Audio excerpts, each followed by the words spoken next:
হরে Krishna everyone, কেমন আছো সবাই? তো আজকে গোপাল সোনার জন্য পাপড়ি চাট বানাবো। তার জন্য এখানে আলু সেদ্ধ, টমেটো কুচি, লঙ্কা কুচি, আদা কুচি, ধনেপাতা কুচি আর পাপড়ি নিয়ে নিয়েছি। তো পাপড়িগুলো ভালো করে ভেজে নিতে হবে।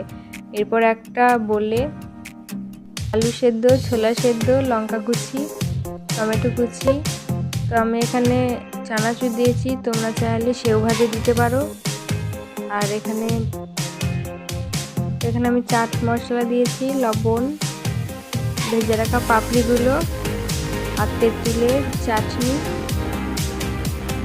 আর ধনেপাতা কুচি দিয়ে ভালো করে মেখে নিয়েছি। তো আমার এই বলে সবটা মাখানো হয়নি, তার জন্য আমি একটা বড় প্লেটে মেখে নিয়েছি।